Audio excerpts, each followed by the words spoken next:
আল্লাহ যখন বাঁচিয়ে রেখেছে, ইনশাল্লাহ এর বিচার হবে। প্রত্যেকটা হত্যাকাণ্ডের বিচার হবে, সবগুলি মানে হিসেব করে রেখে দিতে হবে। আর যারা এই ঘটনা ঘটিয়েছে তাদের নাম ঠিকানা সব রেখে দিতে হবে। যারা লুটপাট করেছে লুটের মাল ফেরত দিতে হবে, যারা হত্যা করেছে তাদের বিচার করতে হবে। এবং আমার বিশ্বাস যে এত অত্যাচার, এত নির্যাতন আর এই দীর্ঘ 2টা বছর ধরে চলছে। মানুষের ধারণা ছিল অনেকে যে 12ই ফেব্রুয়ারি নির্বাচনের পরে বোধহয় একটু পরিবর্তন হবে। না, পরিবর্তন তো হয়নি, আরো যেন দ্বিগুণ বেড়ে গেছে। আসলে পরিবর্তন হবে কোত্থেকে? সন্ত্রাস, জঙ্গি, এই তো দুর্নীতি, এইগুলি তো বিএনপির কর্মকাণ্ড। জিয়াউর রহমান ক্ষমতা এসে সমানে সেনাবাহিনীর অফিসার সৈনিকদের হত্যা করেছে, বিমান বাহিনীর অফিসার সৈনিকদের হত্যা করেছে, আওয়ামী লীগের নেতা কর্মীকে হত্যা করেছে। যত যুদ্ধ অপরাধী যারা, সব অপরাধীদেরকেই রাজত্ব, এবং তাদেরকে দায় মুক্তি দিয়েছে।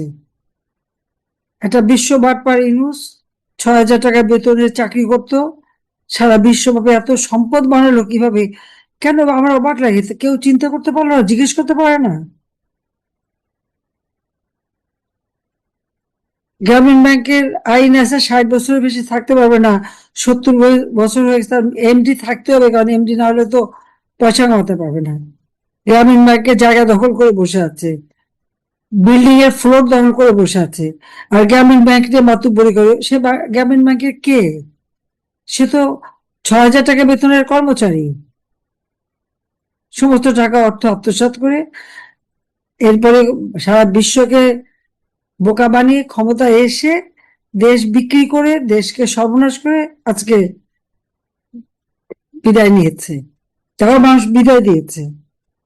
কোথায় বাংলাদেশ আমি নিয়ে গেছিলাম একটা উন্নয়নশীল দেশ হিসেবে, আজকে সেই দেশটাকে ধ্বংস।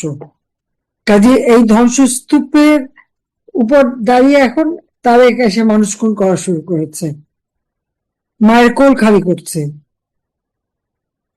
এদের বিচার একদিন আমি করবো, ইনশাআল্লাহ বিচার হবে, এটা আমি অন্তত দ্ব্যর্থহীনভাবে বলতে পারি। এটা আল্লাহর উপরে ভরসা, আর দেশের জনগণই আমার শক্তি। জনগণের দোয়া, এই শক্তি নিয়ে আমি বাপ মা ভাই সব হারিয়ে দেশের কাজ করেছি।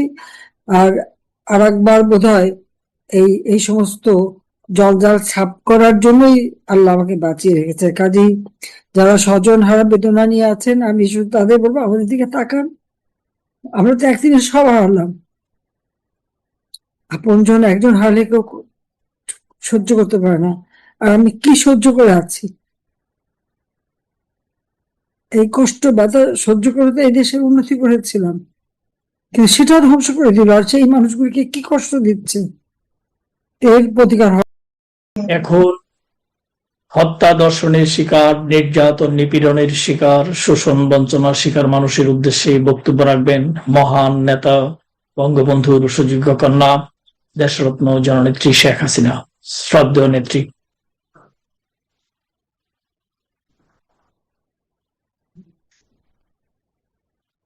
মাননীয় নেত্রী, আপনি মিউটে আছেন। মাননীয় নেত্রী, আপনি মিউটে আছেন। আমি ফ্যানটা কমাতে গেছিলাম যাতে জি আওয়াজটা না শোনা যায়, সেই জন্য জি ফ্যানের ঝামেলা করে। হম। জি জি মাননীয় নেত্রী, আপনি এখন বক্তব্য রাখবেন।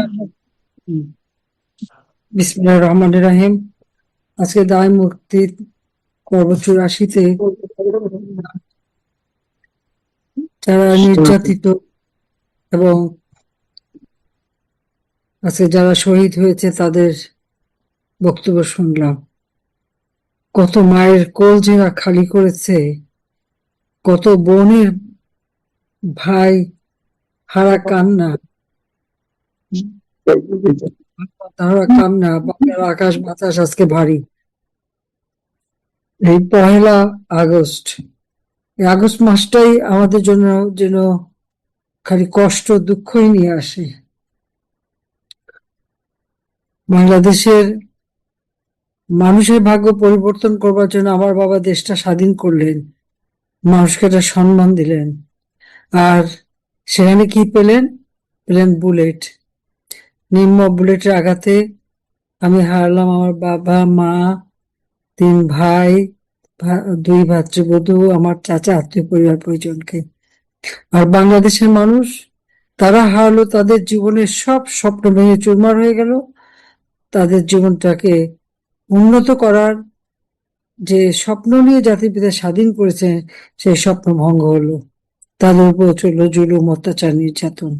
ক্ষমতায় যারা আসলো তারা কি শুধু অর্থ সম্পদ বানাতেই তারা ব্যস্ত, আর মানুষ খুন করা। এই তো বাংলাদেশের চেহারা। 21 বছর পর আওয়ামী লীগ ক্ষমতা আসার পর মানুষের ভাগ্য পরিবর্তন করেছে। অন্তত মানুষের জীবনের শান্তি, নিরাপত্তা আমরা ফিরিয়ে নিয়ে আসলাম। আমরা দেশের উন্নতি করলাম। সেই 96 থেকে 2001 এবং 2009 থেকে 24 পর্যন্ত এই দেশের মানুষের মানে যে চাহিদা, আমরা একে একে সবই তো পূরণ করেছিলাম। মানুষের জীবনটাকে আমরা আরো উন্নত করে দিলাম। কিন্তু কি দুর্ভাগ্য যে সেই সমস্ত কিছু আজকে ধ্বংস করে দেওয়া হলো। সে মানুষের ভাগ্য নিয়ে আবার সেই ছিনিমিনি খেলা। কি নির্মম, নিষ্ঠুর ভাবে এক একটা মানুষকে হত্যা করছে। আমার অবাক লাগে যে প্রতিপক্ষরে এইভাবে আমরা তো 15 বছর ক্ষমতায় ছিলাম, আমরা তো এইভাবে কোনো মানুষের উপর জুলুম অত্যাচার তো করতে যাইনি। হ্যাঁ, জঙ্গি সন্ত্রাস আমরা দমন করেছি, কিন্তু সাধারণ ছেলে মেয়ে মানুষ তাদেরকে তো এই যে যেভাবে নির্যাতন করা হচ্ছে, এই নির্যাতনের কাহিনী আমরা শুনছি, যেভাবে হত্যা করা হচ্ছে, পিটিয়ে পিটিয়ে, মেরে, রড ঢুকিয়ে, কি অমানবিক ভাবে মারে, সেটাই অবাক লাগে। এমনকি মানে স্ত্রী, বোন বাঁচাতে গেল তাদের উপরও হামলা। এমনকি এদের কোনো মা বোনদের উপরও কোনো একটা ল্যাস্টমেজ নাই, তাদের গায়েও হাত তোলে। ছেলেকে পায় না, বাড়িতে মা বাবাকে নির্যাতন করে, বা বাবাকে ধরে নিয়ে যায়, বাচ্চাদের কষ্ট দেয়। আজকে আমাদের হাজার হাজার ছেলে মেয়ে লেখাপড়া করতে পারছে না। এমনকি ছোট বাচ্চারা স্কুলে গেলে সেখানে সেখানে পর্যন্ত তাদের সাথে দুর্ব্যবহার করা হয়। আমি জানি না বাংলাদেশের মানুষের ভিতরে এই ধরনের জিঘাংসা এটা কিভাবে হলো, এরা কারা, এরা কোথা থেকে আসলো? তাহলে সেটি আমার প্রশ্ন। তাহলে কই যে এখানে বলছিল যত বড় মেয়েদের রেপ করো, আর আমাদের জাতি পয়দা দিয়ে থুয়ে যাও, যারা একসময় ওই পাকিস্তানি করবে। এখন মাঝে মাঝে মনে হয় সেটা কি সত্যি হয়ে গেল?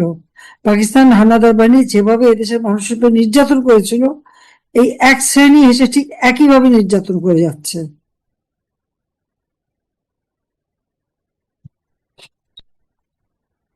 আচ্ছা, একমাত্র ছেলে হারিয়ে বাবা মায়ের হাহাকার, বোন ভাই হারিয়ে হাহাকার, হাত পাইতে কিভাবে কি অমানবিক, মেরে ধরে মোটর সাইকেলের সাথে বেঁধে গাড়ি চালায়।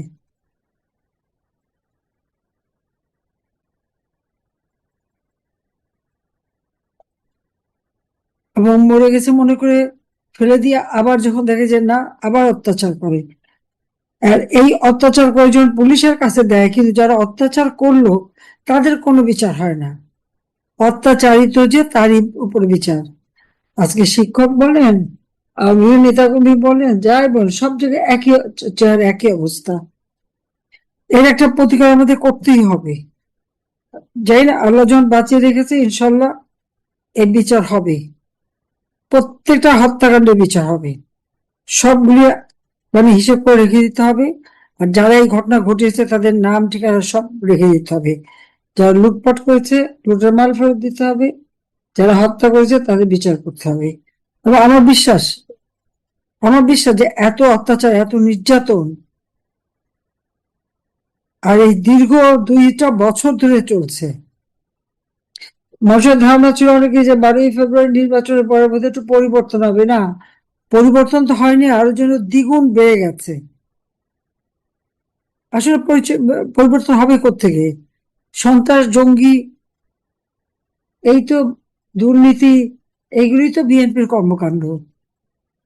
জিয়াউর রহমান ক্ষমতা এসে সমানে সেনাবাহিনীর অফিসার সৈনিকদের হত্যা করেছে, বিমান বাহিনীর অফিসার সৈনিকদের হত্যা করেছে, আওয়ামী লীগের নেতা কর্মীকে হত্যা করেছে। যত যুদ্ধ অপরাধী, অপরাধী যারা, সব অপরাধীদেরকেই রাজত্ব, এবং তাদেরকে দায় মুক্তি দিয়েছে। একটা বিশ্ব বাটপার ইউনূস ৬,০০০ টাকা বেতনের চাকরি করত, সারা বিশ্বব্যাপী এত সম্পদ বানালো কিভাবে? কেন আমরা অবাক লাগে, কেউ চিন্তা করতে পারলো না, জিজ্ঞেস করতে পারে না? গ্রামীণ ব্যাংকের আইন আছে ৬০ বছরের বেশি থাকতে পারবে না, ৭০ বছর হয়ে গেছে, এমডি থাকতে হবে, কারণ এমডি না হলে তো পয়সা কামাতে পারবে না। গ্রামীণ ব্যাংকের জায়গা দখল করে বসে আছে, বিল্ডিং এর ফ্লোর দখল করে বসে আছে, আর গ্রামীণ ব্যাংক নিয়ে মাতুব্বরি করে। সে গ্রামীণ ব্যাংকের কে? সে তো ৬,০০০ টাকা বেতনের কর্মচারী। সমস্ত টাকা অর্থ আত্মসাৎ করে এরপরে সারা বিশ্বকে বোকা বানিয়ে ক্ষমতা এসে দেশ বিক্রি করে, দেশকে সর্বনাশ করে আজকে বিদায় নিয়েছে। যারা মানুষ বিদায় দিয়েছে, কোথায় বাংলাদেশ আমি নিয়ে গেছিলাম একটা উন্নয়নশীল দেশ হিসেবে, আজকে সেই দেশটাকে ধ্বংস। কাজে এই ধ্বংসস্তূপের উপর দাঁড়িয়ে এখন তারা এসে মানুষ খুন করা শুরু করেছে, মায়ের কোল খালি করছে। এদের বিচার একদিন আমি করবো, ইনশাআল্লাহ বিচার হবে, এটা আমি অন্তত দার্থিকভাবে বলতে পারি। এটা আল্লাহর উপরে ভরসা, আর দেশের জনগণই আমার শক্তি, জনগণের দোয়া, এই শক্তি নিয়ে আমি বাপ মা ভাই সব হারিয়ে দেশের কাজ করেছি। আর একবার বোধ হয় এই সমস্ত জঞ্জাল ছাপ করার জন্যই আল্লাহ আমাকে বাঁচিয়ে রেখেছে। কাজেই যারা স্বজন হারা বেদনা নিয়ে আছেন, আমি শুধু তাদের বলবো, আমাদের দিকে তাকান। আমরা তো একদিনে সব হারালাম, আপনজন একজন হারলে কেউ সহ্য করতে পারে না, আর আমি কি সহ্য করে আছি। এই কষ্ট ব্যথা সহ্য করে তো এই দেশের উন্নতি করেছিলাম, কিন্তু সেটাও ধ্বংস করে দিল, আর সেই মানুষগুলিকে কি কষ্ট দিচ্ছে। এর প্রতিকার হবে ইনশাল্লাহ। সবাই ভালো থাকেন, সুস্থ থাকেন, দোয়া করি যারা আমাদের কাছে নাই তাদের আত্মার মাগফিরাত কামনা করি। খোদা হাফিজ। জয় বাংলা, জয় বঙ্গবন্ধু, বাংলাদেশ চিরজীবী হোক। ধন্যবাদ।